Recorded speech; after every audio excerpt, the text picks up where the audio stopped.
96% of so-called journalists and reporters who made presidential donations this circle gave their money, gave themselves, gave everything to crooked Hillary Clinton. Can you believe it?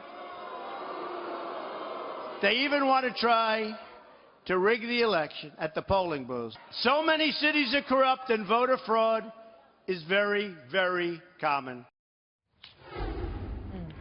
Joe Trippi, former Howard Dean campaign manager and Fox News contributor, and Boris Epshteyn is senior advisor to the Trump campaign. Gentlemen, welcome.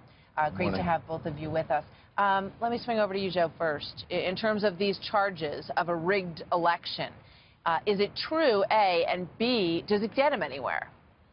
I think it gets him someplace with his supporters, gets him to the, make sure you get to the polls, but I don't think it gets him anywhere. He may have a point with some of the contributions that reporters have given. I mean, that argument. Yeah. But the rigged fraud part is just nowhere near reality. Boris, sometimes he argues that the polling centers are rigged.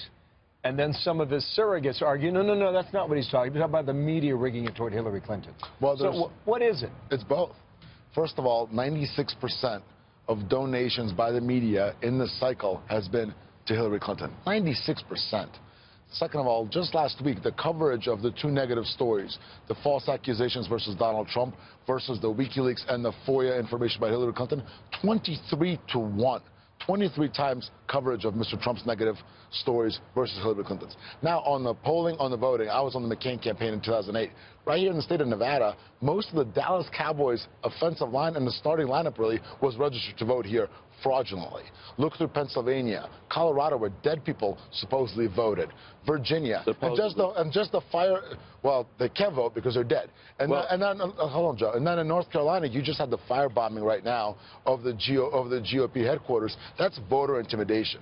Voter fraud has many faces to it. It's voter intimidation, it's voter registration fraud, and then it's actual voter fraud. And now we also know from the Washington Post, that non-citizens have been voting in this country. Yeah. So, yes, both of these issues are true. It's a legitimate concern for any American. Everybody wants our election system. It's the bedrock of our democracy. It has to be as clean as humanly possible. Yeah, so this is how clean it is.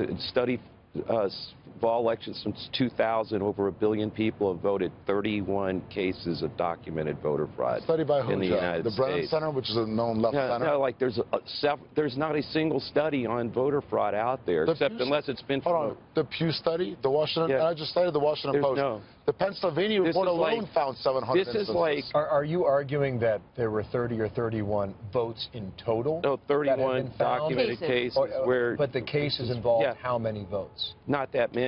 It's just this is a very rare thing in this country, and that's what I think is wrong. Look, I think there are legitimate questions. I think Boris named off a couple. I mean, the contributions, coverage, those kinds of things. If you want to talk about that, I think Trump can go to town on it.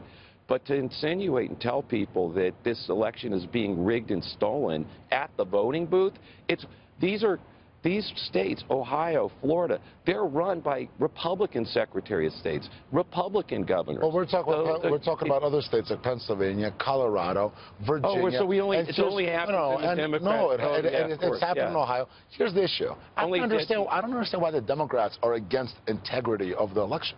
All we're saying is we want to make sure that non-citizens don't vote, that voters are not intimidated at the polling places like they were in 2008 with the new Black Panthers in Pennsylvania. What's wrong with that? What do you say to those critics who say he's just preparing a reason? If he loses, it's going to be all about this. It won't be because he had any missteps. It'll be all about this. We're not preparing to lose. We're going to win this election. We'll win it on the issues. We'll win it on national security, on the economy, and on Hillary Clinton being absolutely disqualified from being president. And now with all the There's another explanation of this is a get-out-the-vote effort drive.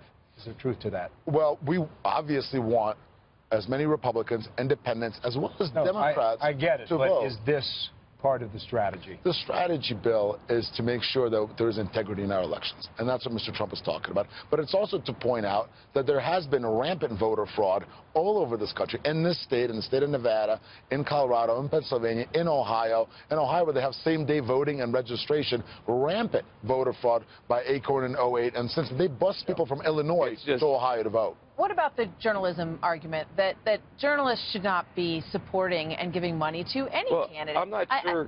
You know, A, and then B, that is also reflected in the coverage. That when you look at the front of the Washington Post, you look at the front of the New York Times, the WikiLeaks stories are this big, and the Trump stories and these accusations that could be unfounded are everywhere. I'm not sure. I mean, I know that it said media contributions to Clinton.